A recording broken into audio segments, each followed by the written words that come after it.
non il devait avoir le courage de citer le journal. xam la jarul def ay allusions. ay un journal de la place non le journal de la place c'est yor-yor nañ ne yor-yor ci boppam li ñu wax du dëgg du yoon. ils ont parlé de fausses nouvelles en li mooy fausse nouvelle. kon yéen si vous avez la bonne nouvelle c'est bon yéen yore la bonne nouvelle c'est bon man xëccuwuma ko de c'est-à-dire c'est un fait qui est là qu'on a constaté qui mu jëm yem foofu. tey de doon naa kontaan lool ma ne président Diomaye de li mu wax xale yi lii la wax xool ñu ne non waxul loolu ci xale yi lii la wax ci xale yi lii la wax ci xale mais je suis sûr et certain même su ma déformé woon tey wax ne président Diomaye de la mu wax ci jeunesse bi léegi lii xool doo gis mukk ku tontu daan ne président bi waxul loolu jeunesse bi lii la wax jeunesse bi déedéet ñoom xam leen ñor Diomaye lañ bëgg c'est-à-dire que dans tout ça il n'y a que Diomaye la ñu bëgg loolu c'est-à-dire que loolu mooy seen communication pour dire comment ces gens-là ñii ils sont nuls en matière de communication vraiment nañ ma baal ci terme bi mais c'est des gens qui sont nuls en matière de communication parce que bu fekkee ne ni la ñuy jàppale Diomaye ma xam ne Diomaye du sori mais nag nañ xam ne une popularité kenn du ko fabriquer une popularité parce que dañ koy liggéey koy togg ba mu ñor nga xam ne foo toog spontanément day ñëw ñun gis nañ fi ba tàyyi Macky Sall daan dem fenn ñu programmer ay nit pour ñu taxaw di tàccu loolu yàgg nañ ko gis même du temps de Senghor c'était comme ça dafa am ñoo xam ne ni spécialement seen rôle moo daan vive Senghor man dama ko daan gis quand j'étais jeune ñoo xam ne ñoom uniquement xool Senghor lu mën a wax vive Senghor rek ñoom loolu lañ leen fa santé ba keroog mbir mi jeex dégluwuñu Senghor dégluwuñu ko vive Senghor ba mu jeex ñii aussi c'est la même chose ils sont en train de reproduire les mêmes schèmes des années 1960 donc bu président ñëwee rek bu commencé ne leen te gis nga li xam lan la nar a indi suba que finalement président Diomaye fu mu dem léegi les patriotes kar ko fa di ko sonkoriser. waaw nga baal ma fa laa bëggoon daanelee parce que ñu ngi jëm ci benn bés bu décisif. moom laa la wax 4 avril bi. waaw mais ñu ngi posé wu question. mais ndax 4 avril mais fii sax 4 avril bi. waaw danañ ko duñ ko def parce que Sonko dafay teew te xam naa ne rusé nañ Sonko bis bi duñ ko def te bés buñ koy def sax duñ ko def en présence de Sonko buñ koy def bés buñ koy sonkoriser dëgg. Donc ça, moi, je ne le souhaite pas parce que c'est une institution. Hein. Moi, je ne le souhaite pas. Et que les gens sachent que je n'ai aucune... gis nga ñii di wax fii naan Diomaye nii. man li ma xeexal Diomaye ñoom lañ ko xeex. parce que man li ma yóbbu kaso man Diomaye ci la bokk. dañuy wax est-ce que duñ jox Diomaye cër tamit. ndax mais lu mën a xew tamit mooy njiitum réew. moom laa la wax c'est-à-dire que non Diomaye c'est le président de la République. C'est que boo leen gisee tey on a l'impression que ñoom dañu nekk ci benn position manichéenne que ñii ñoo baax ñii ñoo bon. ceux qui ne partagent pas la ligne de Diomaye ñoom ñooy bon ñoom ñi nga xamante ne ñooy wàlliyaani les militants les ralliés de la 25e heure parce que ñu koy wax yëpp nag c'est des ay wàlliyaan lañ amuñu kenn ku ànd ak moom ci départ ba ñi koy wax yëpp ils ont rallié Diomaye en janvier 2024 am na ñoo xam sax mars lañ ñëw ànd ak Diomaye Abdoulaye Tine moom nga xam moo doon xas Sonko doon wax naan fii révolution amu fi moom ba muy ñëw ci moom waaw révolution parce que il n'a pas vécu la révolution moom 13 mars lay door a adhéré ci coalition Diomaye donc kooku révolution bi mënu ko xam parce que révolution bi bañ ko enclenché dafa yàgg ñi ko xeex ba ñàkk seen bakkan ñoo xam ndax révolution am na wala amul moom nag xam fekk ko fi daa fekk mbir mi daanaka togg gi da waaj a ñor mu door a egsi ñu yàq mu njëkk a dugal loxoom. loolu mooy dëgg.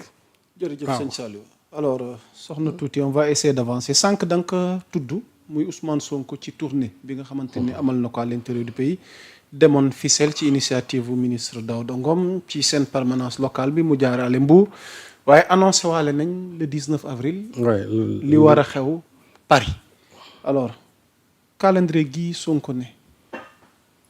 lan lañ ci mën a déggee jàngat gi ci war a def. politiquement parlant. mais Sonko il l'avait dit le 8 novembre ba mu dajale nit ñi il y aura un avant un pendant et après ñu ngi dans l'après 8 novembre après bi nag ma xam mooy lan mooy la restructuration du parti defaraat parti bi gën ko joxaat jëm ba pare def de nouvelles orientations parce qu'actuellement dans ce pays-là tu as l'impression que fii parti politique amu fi il n'y a que le PASTEF moo fi nekk APR ñoom bu ñu boo leen déggee ay communiqué donc ñoom ils ne vivent que de communiquer du animation parti bi du dara parce que ñoom seen mentor talu ko mën nga ca leneen donc ñi mu fi bàyyi ñoom aussi comme que amuñu benn initiative ñoom tamit ci seen communiqué lañ nekk rek c'est-à-dire fu ñu tourné def communiqué dal ci kaw gouvernement bi dal ci kaw Sonko jeex na loolu mooy seen programme. Sonko nag actuellement nii il est en train de reprendre en main son parti gën a réorganiser son parti parce que dafa am ci ay échéances yu am solo yoo xam ne fa la ñu jëm te Pastef daf ci bëgg a wane dooleem ci lu baree bare loolu nag su ko bëggee il faut mu defaraat parti bi c'est-à-dire mu gën a réorganiser parti bi gën a animer parti bi loolu moo waral keroog bu mu demee fee daf kii rek la fa doon kii benn permanence rek la fa doon inauguré à l'initiative vraiment de Daouda Ngom mooy seen responsable local mu dem fa wax ak population bi wax un peu sur les réalisations du gouvernement ak les perspectives tourné jaar Mbour te loolu aussi benn cellule ñoo fa nekkoon da doon dem sax mais docteur Diaité moo insisté ne ko mënoo fee jaar te nuyoo leen la mbooloo moom li ñu doon sakkan lépp dama ne benn cellule moo doon organiser foofu Sonko jaar fa par hasard bett leen ñëw taxaw def dina fa discours boobu door a dem léegi nag il est dans nemmeeku tur boobu ñuy wax noonu mooy commencé waat cela ne l'empêche pas de mener à bien aussi li nga xam moom lay liggéey ci biir gouvernement bi donc moom day teg tànk fii teg tànk fii le 19 boobu nag da ngay dem Paris parce que xamul tax li ma ci gën a neex mooy Sonko va à Paris pas pour visite d'état wala visite officielle mais pour dem seeti d'abord waa diaspora bi dem seeti encore njabootu politique am bi nga xam ne ñoo nekk foofu parce que naa dans la doctrine du souverainisme moom li mu jàpp comme ni nga xamante ne moom la ñu fi nekkoon jàppoon moo di suñu la falee rek yow li nga war a njëkk a def mooy tu vas faire on va programmer pour le Canada et pour les États-Unis ratisser diaspora bi quoi. Mais c'est vrai xamul tax parce que yaa Moussa élection 2029 yi soreetu na on est à mi-mandat te Sonko dafa war a falu 2029 on est à mi-mandat c'est-à-dire que doo bàyyi ba mu def ay benn at ak yooyu non da ngay commencer léegi ça commence dès à présent on va dire que maintenant on est en campagne électorale perpétuellement mais oui parce que situation bi moo koy exigé li nga xamante ne moom lay réew mi doxee actuellement avec cette fracture là imposée par la coalition Diomaye mais loolu moo indi situation yi donc Sonko aussi il faut mu jël ay dispositions parce que loolu même su ko bëggul militant bi ñoom ñoo ko imposer. kon daal diaspora bi. waaw nanu waajal. non nañ waajal parce que li xewoon Italie. waaw dina lu raw France moo fay xew parce que ñoom waxuñu sax terrain ne PETA meeting mooy am. moo way PETA. waaw multiplié par 5.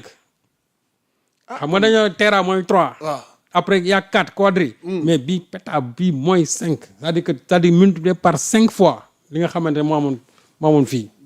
waaw. di ci nuyuwaale sa jarbaat Jibi Sarr Diop. Jibi Sarr xam naa ñoom ñoo koy teeru. ñoo war a teeru ñoo koy teeru au Canada. waa France.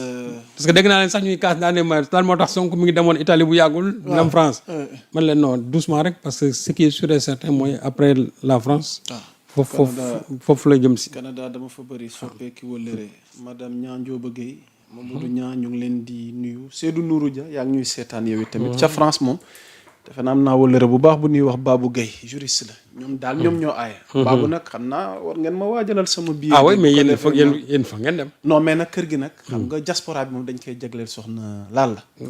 sa jarbaat Lalla waaw mais vous pouvez aller en équipe parce que mbir mi day am doole aussi waaye ba tey xam Sénégal 7 moom du ñàkk ci rendez-vous yi insha allahu rabbi donc Lalla moom c'est la grande professionnelle mangoog nag di ko nuyuwaal de passage ndax sax ñoom xam naa waa Thiès moom waajal leen 4 avril bi ndax Sénégal 7 moom